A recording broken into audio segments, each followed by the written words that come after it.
Maintenance కాస్త మధ్య మార్గంగా ఉంటుంది, లోపాలు ఉంటాయి బట్ మరీ దుర్మార్గం కాదు, మరీ అద్భుతమో కాదు అదనమాట.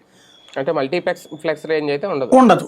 అలాంటి థియేటర్లకు ఏం చేస్తారంటే వీక్ క్లియరెన్స్, ఇప్పుడు ఈ కొత్త సినిమా రిలీజ్ అవుతుంది, ఇందులో నీకు ఈ నెలకి ఎంత ఇస్తాం, ఇది వారానికి ఎంత ఇస్తాం అన్నటువంటిది, ఇది వీక్ క్లియరెన్స్ అనేది ఉంటుంది.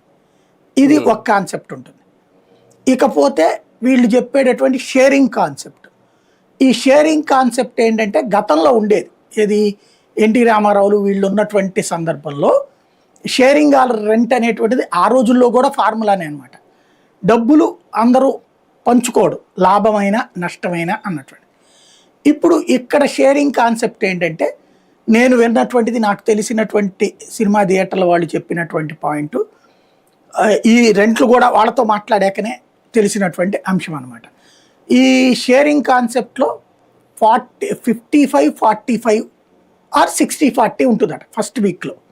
ఇవి మల్టీప్లెక్స్లో ఎక్కువగా జరుగుతాయట షేరింగ్స్కి సంబంధించి, ఆల్రెడీ నడుస్తున్నాయట మల్టీప్లెక్స్లో షేరింగ్.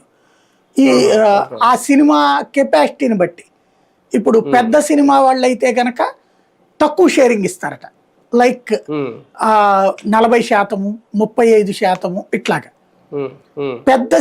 చిన్న సినిమా వాళ్ళు అయితే కనుక ఎక్కువ షేరింగ్ ఇస్తారట, అంటే 70% సినిమా థియేటర్కి ఇచ్చి 30% వాళ్ళు తీసుకోడు అట్లాగా.